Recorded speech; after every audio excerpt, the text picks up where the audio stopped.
لوړ شاولي کوټ ولسوالۍ کې 1583 اړمنو او مستحقو کورنیو ته د نقدي پیسو او خوراکي توکو مرسته ترسره شوه. همداراز کشرته میوند ولسوالۍ کې 115 کارګرو ته د کار په مقابل کې د نقدو پیسو توزیع وسوه. د کلو بیا رغونې او پراختیا ریاست له لوري د خوړو نړیوال پروګرام په مالی مرسته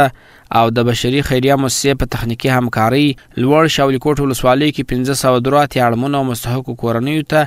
2900 افغاني نقدي مرسته او د 2 کلمه خوراکي توکو توزیع ترسره شوه. د کندهار د کلو پراختیا ریاست د مطبوعاتو د مسؤل رحمت الله شاکر په وینا په مرسته شوو توکو کې 1.5 کیلو د ماشومانو مواد، 3 کیلو سپرسیل مواد شامل و توزیع شوه.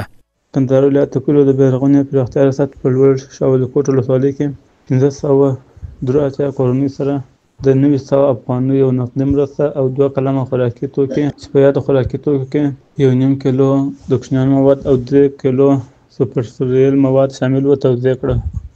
همداراز کشرته میوند ولسوالۍ کې 115 کارګرو ته د کار په مقابل کې د نقدي پیسو توزیع ترسره شوه. د کلو د بیا رغونې او پراختیا ریاست په همکارۍ د افغانستان ټولنیز ملاتړ او معیشت پروګرام له لارې د یونفس مؤسسې په مالي مرسته او د بشري خیریه مؤسسې په تخنیکي همکارۍ په کشرته میوند ولسوالۍ کې هغه 115 کارګرو ته چې د پرې سړک او پلچک جوړولو په کار مصروف و د 14 کاري ورځو د کار په مقابل کې 2200 افغانۍ توزیع شوې.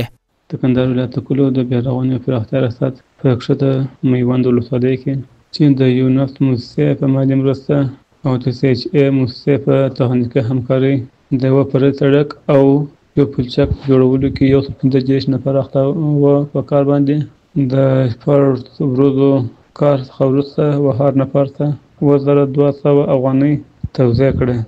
اماراتي ادارې تل هڅه کوي ترڅو له بیلابیلو لارو د همکارو مؤسسو په ملاتړ